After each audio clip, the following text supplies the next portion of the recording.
Okay, well, welcome to this VegfestUK Online.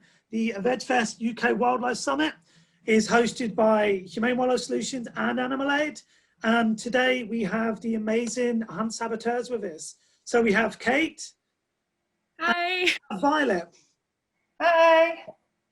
So the HSA, or the Hunt Saboteurs Association, was formed in 1963 in the winter, and it's been going well over 50 years, and it's all these amazing activists all over the UK volunteering their time, risking their life and liberty to save hunted animals. And you know, they save everything from foxes, hares, and other UK mammals. So these activists don't get paid to do this work, or even a promise of a vegan sandwich or a pint down the pub, which the Hunts used to pretend that Sabs used to get. But they're out there putting all this time and effort in because, to put it simply, the police forces across the UK do not enforce the laws that are in place to stop hunting. And a lot of people think hunting in the UK is banned, and always ask, you know, that's usually a question they always say. I thought hunting was banned, but it's not. Hence why we have these two amazing ladies from the two Scottish groups who are out there every weekend during the hunting season trying to save these animals, because again, the police are not enforcing it. So we'll start with the first question then. So I'll offer this one up to you, Violet. So could you tell us, and everyone listening, what actually is a Hunt Saboteur? Well, a Hunt Sab is exactly that, Kevin. It's someone who sabotages fox hunts. So we are the last line of defence between a mammal and a hunting group. Our one aim is to protect wildlife from blood sport in the field on a weekly basis. And Kate, do you have anything to add to that at all? I would say that Hunt Sab is a normal everyday person that gives up their time and comfort to engage in non-violent direct action to do our best to save animals. Excellent. Well, I guess a lot of people seeing the videos would think you're some kind of superheroes out in the field putting life and limb in the way of these hunters trying to save animals. But you say there you're just everyday people. Give me an example. You know, what walks of life do Sabs come from? Well, we like to say to people when we're recruiting or looking for new members that there's a place for everyone. So not everyone has to be super fit and able to do cross-country running or anything like that. Usually if you can just show up and walk around, that can make a massive difference on the day. And even if you're not like able to get out and walk across the countryside, every Sab group needs drivers. So if you can just like give up your Saturday mornings to ferry Sabs around, you don't even need to be able to like climb a fence or anything like that. And yeah, a lot of people in the hit report comment sections say, oh, like you guys are such heroes, like it's so heroic, but when you're there, you're just walking across a muddy field. It doesn't feel very heroic. Like I don't think Sabs think of themselves as heroes. We're just kind of out there trying to do something good. Fantastic. So why do you both Sab? You know, a lot of people will say, well, isn't hunting banned in the UK? So Kate, why do you Sab? Why are you out in the field sabbing? Well, I've been aware of Hunt Sabs for a couple of years before I joined, and I thought of myself as quite separated from it. Like I saw the hit reports and everyone was kind of dressed really cool looking and doing the thing, and I thought, oh, it's really nice. It's really nice that they do that. Maybe I could do it one day. And then after a while, I just realized that there was nothing stopping me doing it, and I didn't really have a reason not to. And when I saw how kind of close to home it was happening when I moved to Edinburgh, it happens all around Scotland, I just thought there's no reason that I can't do this or that I shouldn't do it. So I just kind of bit the bullet and jumped in. Fantastic. And how about you, Violet? Why are you a Hunt Sab? What motivated you to get out in the fields? Simply to save lives. You know, the fox hunting's been going on for hundreds of years, and I feel like, you know, things like campaigning and petitions have all got their place, but at the end of the day, you know, that kind of a petition isn't going to save a fox's life on a Saturday morning. We can do that behind the background, but you know, Hunt Sabs have saved the lives of thousands of mammals, you know, every every year. So that's why I'm a sab.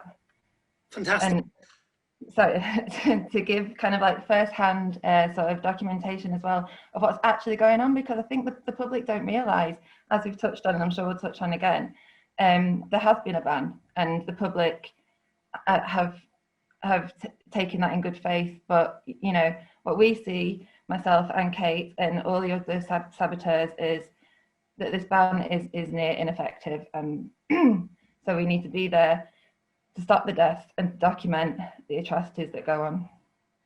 Well, I think it's amazing. Oh, sorry. I would add to that that unlike a lot of other types of activism or campaigning, you can often feel like a drop in the ocean. So like if you sign a petition, you might be one out of tens of thousands of people that have signed it. If you're like raising awareness about things online, there's so many thousands of people that are doing that in the hope of it making a difference. Whereas when you go to engage in direct action, even if there's 3 of you there or 5 of you there, you can make such a huge difference to that animal's life on that day. So it's very much like so much power can be handed to you by just being there and making such a tangible difference to that animal's life. And I can't remember the quote off the top of my head, but like there's a quote that says something about you won't change the whole world by being there, but for that one animal, their whole world has been changed by just a few people showing up and getting the job done. Yeah, and I think just to also add to that again, I think that nicely demonstrates why, you know, we get a little bit of criticism. It's not, it's indicative of animal rights and society as a whole, but also, so what if it is? You know, we've saved a life, we've made a real difference. Yeah, that's why every single life is important. So you've got to try and help them all, I guess. And one of the things you mentioned there, Violet, was you said helping the mammals in the field. Can you tell us what animals and mammals these hunters go after in the countryside?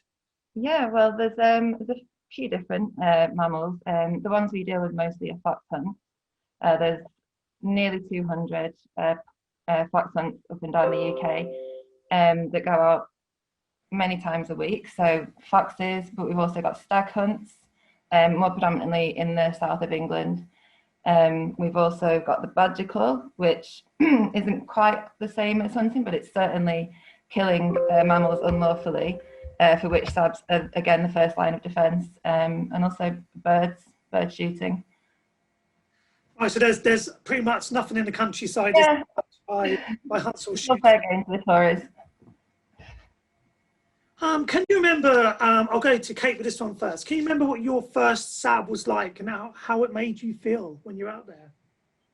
Yeah, I feel like I had quite a remarkable and unusual first day sabbing, and I had that experience and I thought every day that I went out would be like that, and I quickly realized that it wouldn't be. I think it was, I was very much in the right place at the right time the first time I went out, because it was a cubbing meet, so it was very, very early start in the morning. I think the hunt set off at about 6:30 or 7 from the meet, and it was me and one other sab were in a field, and we could see in the distance that the hunt were surrounding a woodland, and we're in this little gorse valley, and the sab was saying to me, I had no idea what was going on really, and the more experienced sab said, right, there's probably going to be foxes bolting from that area because that's where the hounds are working through.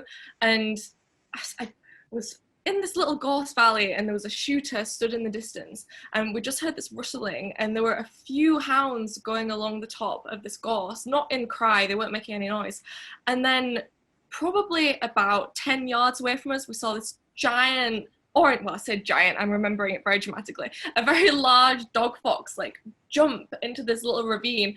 And because the gunman was like within earshot of us, this other sab was like, quick, we have to act now, and it was running behind where the fox had been and just spraying along the edge of the top of that gorse. And luckily the hounds kind of didn't seem that interested, they just kind of peached off. But it was seeing this big fox so close to us, and how close the gunman was, not looking, by the way, the gunman was facing the other direction, completely oblivious to the fact that this little group of hounds was so close to a fox. And it was just seeing how quickly things can happen, and how if you just happen to be looking in the right place at the right time, you can save that animal's life like that. And how did that make you feel in that moment? How did you feel? Can you remember? Well, it was just the sheer adrenaline. It was so different to how I expected it to be. I thought I would feel a lot more like fear and distress, but in the moment it was just like the humming of adrenaline, like, oh my god, like what do we have to do now? And it was like scooting on my bum like down the ravine after the fox, spraying after them. But after that, I thought every time we sabbed, we'd be able to save a fox right in front of us, and we'd be able to see a fox, and it would be a clear, distinct series of events, and we'd know when to intervene. And I realized after that sabbing is often a lot more complicated, and often you don't even see the fox. You just have to kind of imagine what the hunt are trying to do next and imagine where the fox might run and try to get to that point. But yeah, it was a very, very vivid first day out. It was unbelievable. Well, it sounds like you did an amazing job helping that fox. So I'll put the same question over to you, Violet. Can you remember your first day sabbing, and what did it feel like for you? Oh, yeah, of course. I mean, mine, unfortunately or fortunately, isn't quite as dramatic as Kate's. I don't think I saw an actual fox the whole of my first season. But because, as Kate said, we want the hunt to stay away from the foxes.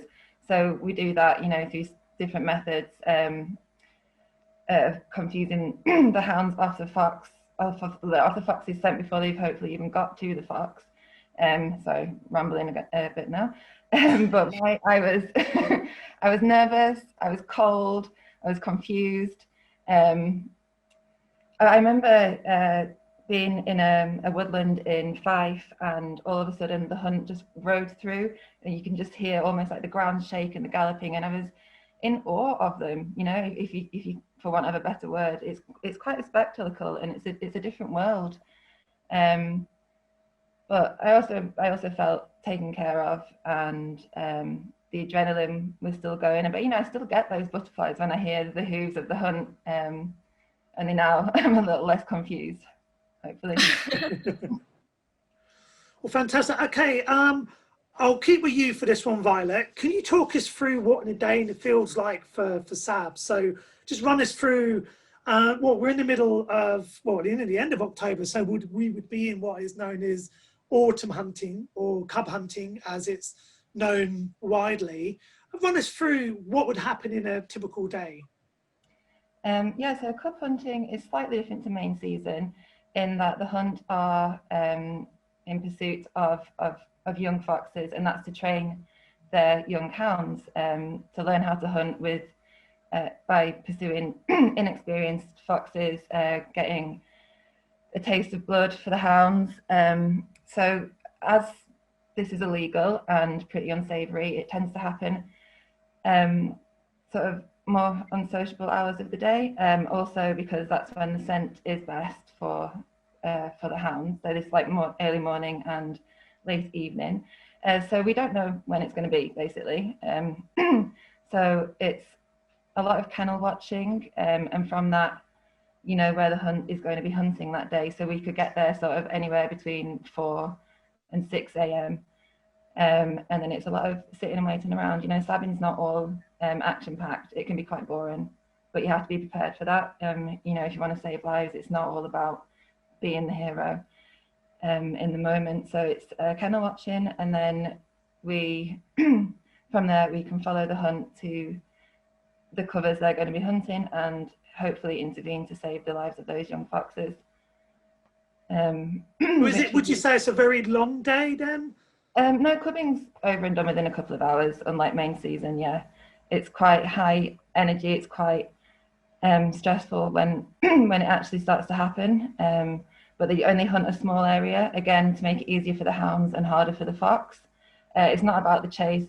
As such, it's about getting that kill and training these foxes. So you have members of the hunt surrounding a cover, such as a woodland or a patch of gorse. And what they're there for is, if a fox is flushed out of the gorse, it's sent straight back in and into the hounds, the jaws of the hounds. That sounds like surely then the laws that are in place to stop these kind of abuses, as to say, are not working, because if they're they're meant to be in Scotland, I understand they're meant to be flushing hounds to guns, so they should then allow that fox to be flushed, to be shot by law. So if they're pushing that fox back in for the hounds to kill it, would you then say that is illegal, that the hunts, what the hunts will be doing now? Yeah, that's certainly illegal. As most subgroups, or all subgroups up and down the country, will see illegal hunting. That is illegal. Unfortunately, however, it's quite hard to prove. Often the hunt will have gunmen, in Scotland anyway, in place almost, you know, for show. So a lot of smokescreen tactics go on with fox hunts. So, you know, we know, we're there, we can see the fox being sent back in, but unless you have it all on film in such like a broad area, unless you have every aspect of what's going on, you can't prove that, especially when, you know, with us, our first method is to protect. It's not to, you know, film and monitor. So it's very hard to film what's going on in the detail that's needed while saving the fox. So. Ideally, every time the hunt went out, you would have SABs and monitors or like filming investigation groups so that people on the ground could act to save wildlife, and then others could document the process that they are hunting illegally. Unfortunately, it's very difficult to do both of those things at once, because you don't want to stand back and film an illegal kill happening when you have the power to stop it. But then once you've stopped it, you don't have that clear, unbroken stream of footage to show what they were doing was illegal. And just the nature of it being in like these hidden corners of the countryside, obviously there's not surveillance in the countryside, there's no CCTV. It's very hard to see, especially from a distance, what exactly is happening a lot of the time, and never mind getting footage of things when it's in a woodland or under the cover of gorse. It's very hard to get those clear shots of film unless you have incredible kit, which a lot of the investigation groups do have. So yeah, a lot of the time we get people saying, why don't you hand this footage to the police? Like, why don't you tell the police?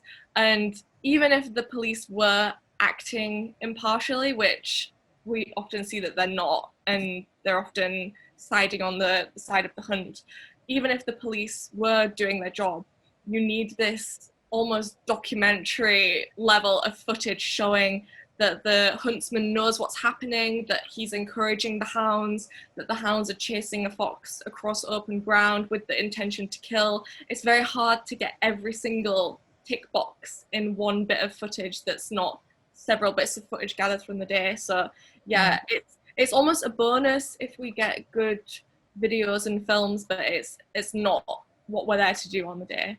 It sounds like the law's almost set up to favour the hunts in these situations. So there's so much you have to capture that is almost impossible. And I think by looking through cases against fox hunts in England and Scotland and Wales, it almost seems that even to get a case to court is a hell of a struggle, and then to get it further and actually through the legal system is impeded along the way by different authorities. So it almost makes it impossible to do. So I know there's been one conviction in Scotland of the Jed Forest. They were found guilty, which was fantastic to see, but I don't believe there's been any more since, has there? No, there hasn't.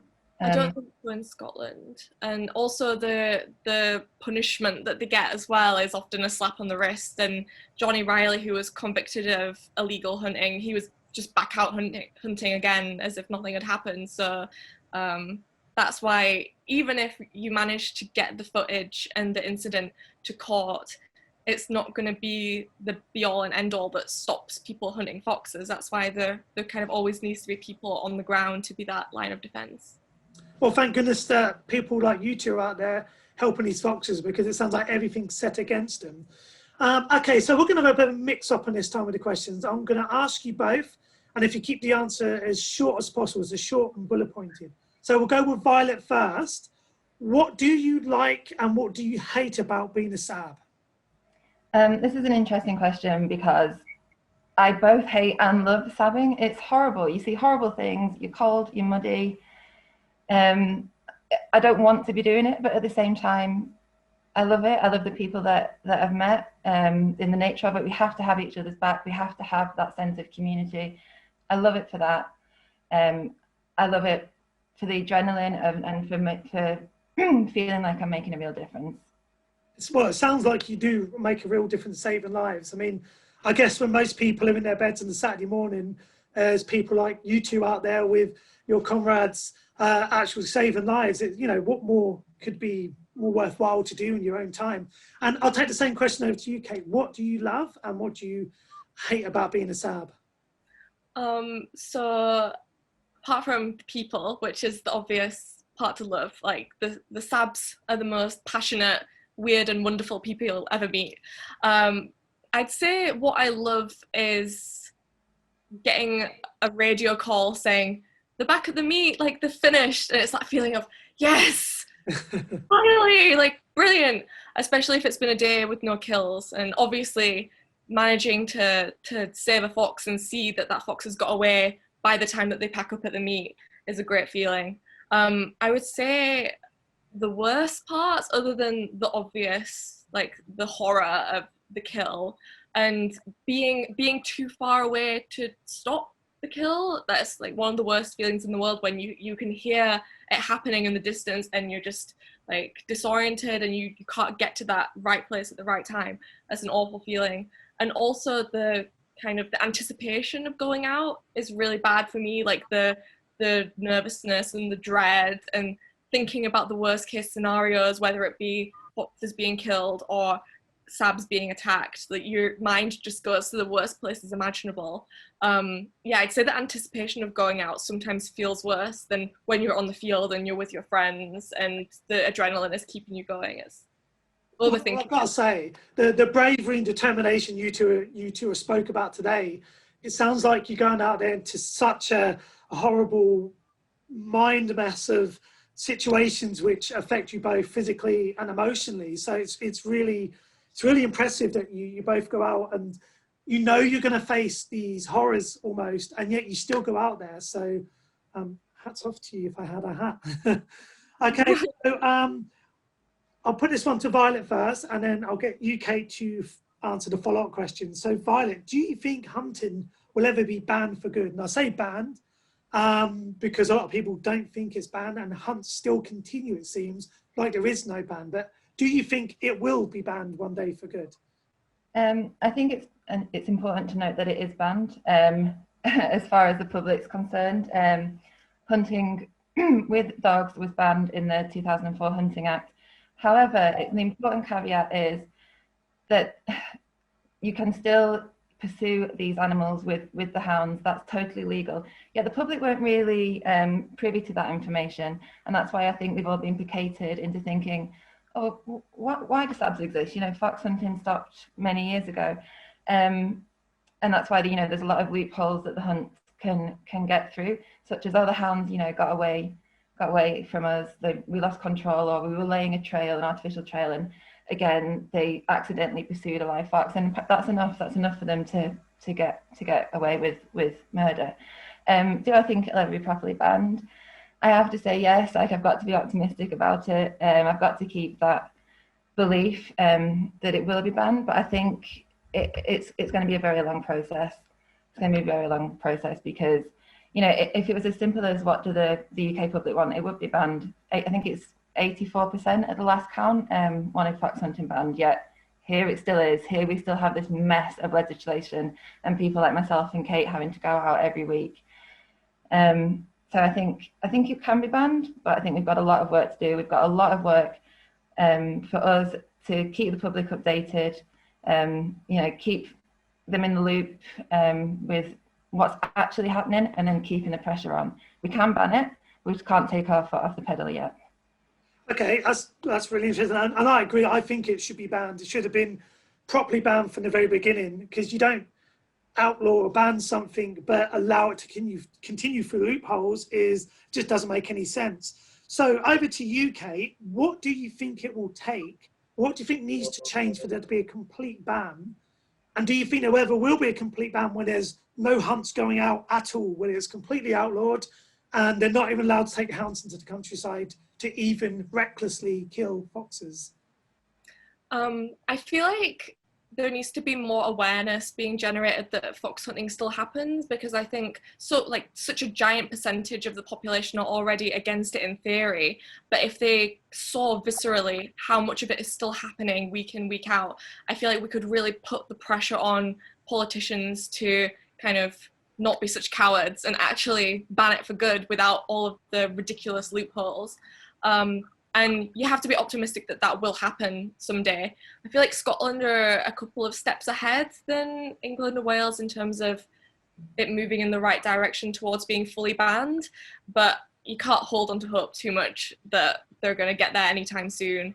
And I don't want to be too pessimistic, but I feel like even if it was properly banned, I think they would still go out because these people don't care about the law. They feel like they're above the law, and often the law enforcement helps them get away with it, or they don't face any consequences. So I think even in the future, if there is a full ban, there will still be a need for activists to be there on the front line to make sure that they're not going out anyway, because if there weren't people watching them, whether it be SABs or monitors or other investigators, there would be nobody to report the fact they're still doing it. So what would stop them going out? You've got to think that they've been hunting foxes and hunting all these different animals for hundreds and hundreds of years. Like, this is so ingrained into what they feel entitled to doing.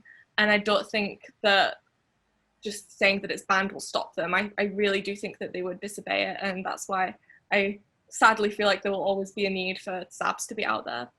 So let's say if the Scottish government completely banned fox hunting and they said no hounds allowed out in the countryside, just with a nod of the head, would both of your groups still be out even if there was a complete ban because you don't trust the hunts, would just stop?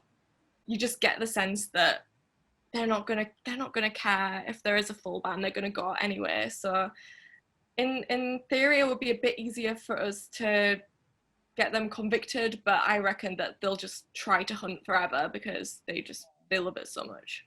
I think, sorry. So can I just put this over to you? If you think this became a situation where they did ban it like this, how do you think the police would react? So let's say it's a complete ban, and let's say they're saying no hunts allowed out at all. How do you think the police would react to this? I think you've got to kind of appreciate what's going on behind the scenes and how powerful the hunting communities are. As Kate said, you know, they probably would still defy it. And the police have no real, you know, vested interest in stopping illegal hunting. They're very powerful people. We're not. I think there would still be a line where the police are more inclined to protect them. It would be less so. It would be easier for us, like Kate said, it'd be much easier for us to prove that illegal hunting was happening. But you know, the hunting community said they were going to defy the hunting ban from the off. There's no reason why they wouldn't still do that, and they wouldn't still do that with some level of impunity. These are powerful, wealthy people. And you know, as we said at the beginning, we're ordinary people from all walks of life. We don't have the same pull and influence as they do. And I think like there's not. I think they would get around it. I know I said I was going to be positive and everything, but you know, I'm sure they'd find some way. Like, oh, we're not actually hunting. We're just, you know, going for a jump with our hounds, or you know, unless you were to say everyone dismount, you're not allowed a pack of hounds. It would be very, very hard to police. Well, I'm doing some research, and when the first ban came in, I believe this was down in England. Just before the first ban came in, the Countryside Alliance, I believe, gathered a list, and all the hunters and pro-hunt people signed a list saying they would break the law, which this list has since disappeared. So I wonder if they'll try something again if it happened this time. And then I'm sure, hopefully, if it happens this time, if someone got hold of that list, then that surely could be used against them. If they're openly signing a database saying they're going to break the law, surely even if that was to surface in this day and age, anyone out hunting, would you think something like that could be like a nail in the coffin of hunters if it ever surfaced? Yeah, I don't think it would be the final nail, but it would certainly be a nail. I mean, they're not the brightest bunch, are they? Why would you put your name to something like that? But you know, it shows how out of touch they are with needing to uphold the law, that they would even do something as stupid as that, and how it hasn't been a nail in the coffin so far. I'm going to add a few extra questions in if you're okay with that. Yeah. Mm-hmm. So one of the things that's come out just lately, and a lot of people were shocked to hear this, that fox hunts were given grants, a COVID grant to help them through this pandemic we're going through. And it was I believe it was for leisure, entertainment, and something. I can't remember what the other part of that title was. But how can these, what they call pest control companies, claim grants for something that they say is pest control? But as I understand now, they're saying it's a sport, so then it comes under leisure. So can one of you two clear up? So I'll go with you, Kate. What is a fox hunt? I've heard them claim to be their pest control for the last 10 years or so. Are they pest control, or are they a sport, or do they just fleet between the two when it suits them the most? So in Scotland, they do it under the guise of pest control, and in England, they pretend they're doing the simulation of trail hunting, which is very much the tradition of riding and the fun of it and the leisure and the sport. So it depends on where you look at the different hunting groups. But if we were to think about it practically in Scotland as a pest control service, it's the most convoluted thing imaginable to pursue one fox or two foxes across the space of maybe 5 or 6 hours with a pack of hounds when you're tearing through the fields and sometimes tearing through crops and through people's land that often don't want the hunt on the land. You're pursuing a couple of foxes for hours on end under the guise that you might kill them, you might not kill them, and it's just so obvious when you think about it that it isn't about pest control. It is about the sport, the fun, the tradition, and as well, you see the meets that they go to up in Scotland, there'll be sheep carcasses left out to encourage foxes. There'll be, well, often it's very hard to prove or get on camera, but there's always the allegations of bagged foxes being brought to hunts to release for the thrill of the chase. So hang on a minute. So I just want to cut in there. So you're saying that they use bagged foxes and they encourage foxes into areas. How is that pest control? Because as you know, I run a vegan alternative to pest control, and even just looking at without any of that added into the picture, it is the weirdest form of pest control ever. There was more efficient ways for them to deal with foxes and chase with 30, 40 people on a horseback, people on quad bikes, people in cars. And all these hounds, it doesn't make sense. Yeah, especially because if they're going with the story of pest control, they're assuming that foxes are a significant enough threat to lambs or other livestock, but the hounds are going through fields of pregnant sheep and worrying them and stressing them out, and we get footage almost every time we go out of livestock being worried by hounds, or like having to fly across the fields away from the hunt that are coming across. And it just feels like such an insult to the general public and like the intelligence of the average person to claim that it's pest control when no aspect of it reads like pest control at all if you're thinking about it from an efficiency point of view. And I don't want to speak for experiences that I've not had personally, so I've never seen a bagged fox be released, but you see the dead sheep that are left out, which is it's a health and safety violation to leave fallen livestock out. And just the fact that people show up to watch in cars with binoculars and that they make a big hooray, like a big sporting day out of it, it's not pest control, and it's ridiculous that they claim that it is. And as well, I don't want to ramble on too much, but there's data out there suggesting that if you kill one fox because they're such territorial animals, another fox will just move into that area to claim that habitat. And if you're picking off a couple of foxes a week around the massive hunt territory that they have, I mean, it feels horrible to think about it in this way, but you're not making a dent in the fox population. You're not actually achieving the pest control job. But so there's not a real motive for it to be pest control. And if I just put this over to you, Violet, am I right in saying that you were talking about cub hunting earlier on in this conversation? Am I right in saying that these hunts know where these fox families are growing up, and then they go and hunt them at these areas? Now, surely if this was pest control, they would shoot the foxes before they even gave birth to young, or they would remove the fox serfs from these areas. Because surely allowing a fox to give birth and raise a family is going against everything what a pest control person would see. You'd surely get in and stop their foxes from breeding in the first place, rather than allowing them to breed so then they can hunt. I mean, how does it work on their sense, in your opinion? I mean, it's just blooming ridiculous, isn't it? As Kate said, it's not pest control. It's an absolute insult to it. I feel like that shows the impunity that they have. Like, they don't even have to bother with a good excuse, like it's pest control. Come on. Yeah, I mean, cub hunting just proves again that it's not pest control. As you've just said, they let these cubs get to a certain age where they can train these young hounds. They're not nipping it at the source, to put it in such, cold terms. It's about the chase. Like, there's hunting books written before the ban that celebrate how long these foxes have run for and what a good chase they gave. I mean, the hunts are suckers for tradition, in that every season they'll pretty much take the same pattern around because they know where these foxes are going to be. They've let them grow up, they've let them breed, they've let them establish their own little exits and entrances, so they know that they're going to give a good chase. It's the spectacle of it. It's a blood sport, and that's it. And also, again, slightly to just touch on what Kate said about bag foxes, artificial earths are also a thing. They're encouraging these foxes to stay in the one place. They're encouraging them. Artificial earths are basically just that. They mimic a fox's den, but it's artificial, and the hunt staff will come and they'll put food down, so they'll keep the foxes in that area.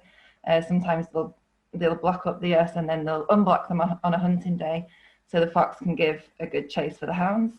So this sounds like they're almost breeding the foxes for the purpose of hunting.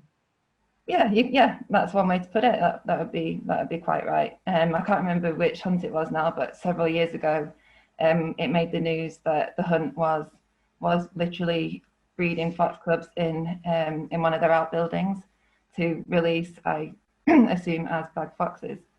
So I think from this conversation, and we can clearly say that these fox hunts are not hunting under the pretense of pest control. To say they are, but from the views you're both given, clearly suggests that these hunts are out there and just carrying on almost as normal then. So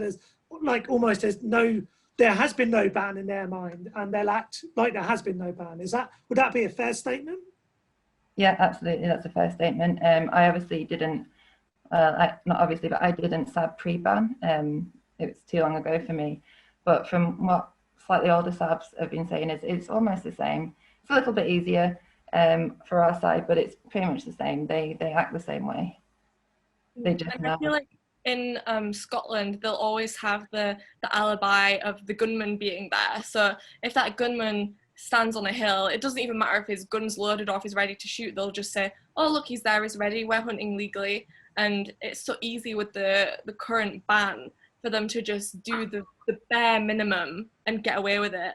And it's frustrating as a sab and as an anti-hunt activist, because when you're in the field, you know what's going on, you have a sense of what's going on, but as we've said before, it's so hard to get solid evidence that can be used against them. Like with what Violet was saying about the foxes being encouraged, it's very rare that you manage to get the footage of foxes being kept in outbuildings, or like the terrier men and the hunt staff putting down the food. It's happening in the remote corners of the countryside. It's so hard to capture them actually in the act. But I will say that I've sabbed for about 3 or 4 seasons now, and there were a couple of seasons where I barely saw a single fox at all. Like, you hear the hounds and cry, you know that a fox is in the area, but you don't see that many of them. But then last season, we went to sab a hunt that were hunting the area around their kennels, and me and the sab that I was with, we saw 4 foxes in one afternoon. Wow. There just seemed to be foxes everywhere. That we saw a brace of foxes run across the field together, and after going months and months and months not seeing a single fox, to see 4 of them in one day, and it just happened to be the area around the kennels where the hunts spend a lot of their time. Again, you can't say for definite they're definitely encouraging foxes, they're definitely feeding them, but common sense would suggest that there are foxes crawling around the area where the kennels are and where they're training the hounds to kill foxes. So I feel like it's fair to make those logical leaps and say It sounds like they're not very good at pest control if they can't deal with foxes on their own doorstep. If you give me a call, I can give them some advice on how to move foxes on without harming them. Then they might be onto something there. But hey, we never know. So Violet, I'll go over to you. We've got just a couple of questions left. There's going to be people watching this and, you know, who are interested in coming out. What would you say to those people to help them get involved? How would you encourage them to be like you two? You know, they'll be looking at you two and being inspired by your words and your experiences that you've shared with me today. How would you encourage those people and help them get involved to become a Hunt Sab? I think if you're considering being a Sab, I would say just go for it. As Kate mentioned earlier, there's a place for everyone. It's a common misconception that we're all these super fit athletes that are trudging across the field, you know, all day. I'm not super fit. You know, I'm not going to like it. It can be hard physically, but there's a place for everyone. We have some members who, you know, just sort of stay with the guns, are quite stationary. We have drivers, even just sort of fundraising, and, you know, sharing our hit reports and our videos. There is a place for everyone. So yeah, getting amongst it. So is there a central place people can go on Facebook or go on the internet to look at how to get involved? How would they do that if they hit Google? What would they type in to find their nearest Hunt Sab group? The HSA central website, so it's huntsaboteurs.co.uk, is it?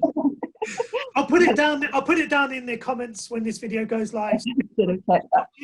And you want to get involved, you want to be a Sab like Kate and Violet here, we'll signpost it so you can contact the HSA, the Hunt Saboteurs Association, or whatever web address they're at, and you can see about getting involved. They have a really good interactive map, basically. So you can find your local Sab group, and then from that you'll either find an email address or a Facebook account that you can message. Don't get too disheartened if we don't get back to you straight away. We're all volunteers, we're all very busy, but someone will, and we'd love to have you along. And Kate, do you have anything to add to that? Yeah, I would say if you find your local Sab group on Facebook, give them a message, show that you're enthusiastic and that you've already done a little bit of reading up on like sabbing terms and hunting terms. Show that you're enthusiastic, because Sab groups do get a lot of kind of general supportive messages and people just asking questions. So as Violet said, we are all people that have jobs and have lives, so it might take a little while to get back to each individual person, but just show that you want to come out, show that you have that determination, that you've already done a little bit of reading up.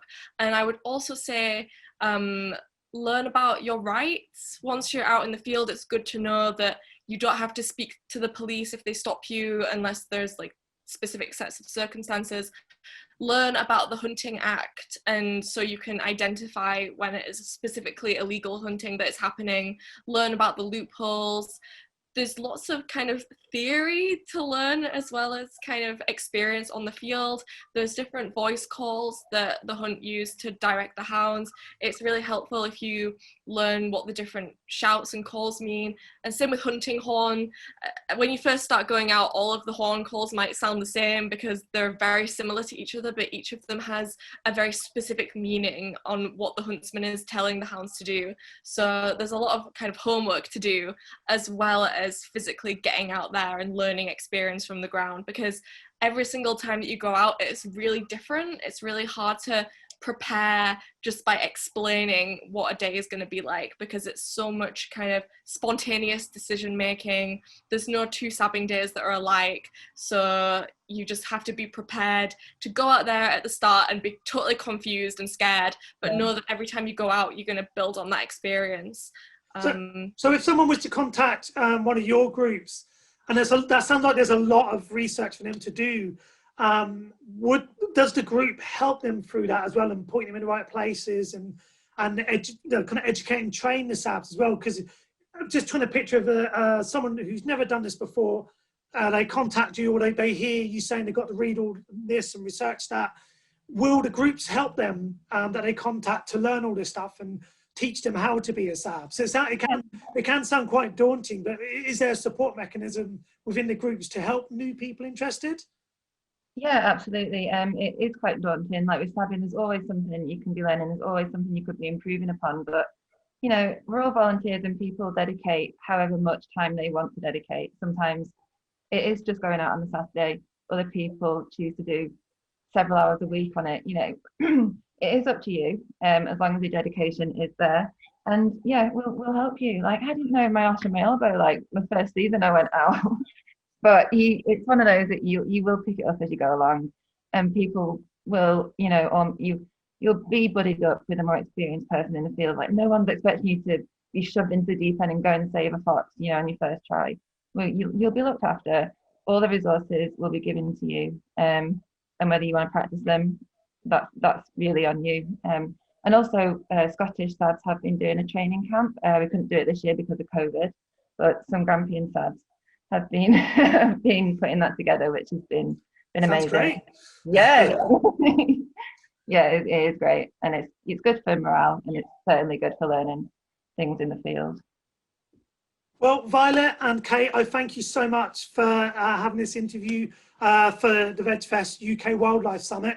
It's fantastic speaking to two really amazing female activists who are out there saving lives every weekend. So to everyone watching this, if you want to get involved with the Hunt Saboteurs and you want to get out in the field and save lives, you know, and I'm right in saying it's direct and non-violent action to save animals. You're going to physically be saving animals. I mean, who wouldn't want to do that? And it sounds like there is a role for everyone. So if you can't run through the fields, or you don't even want to go out but want to fundraise, it sounds like there is a role for anyone to get involved with the Hunt Sabs. So I will say that's the end of today's interview. Thank you so much, Violet. Thank you so much, Kate. It's been an absolute pleasure talking to both of you. Thank you very much, Kevin, and thank you for watching. Bye. Bye.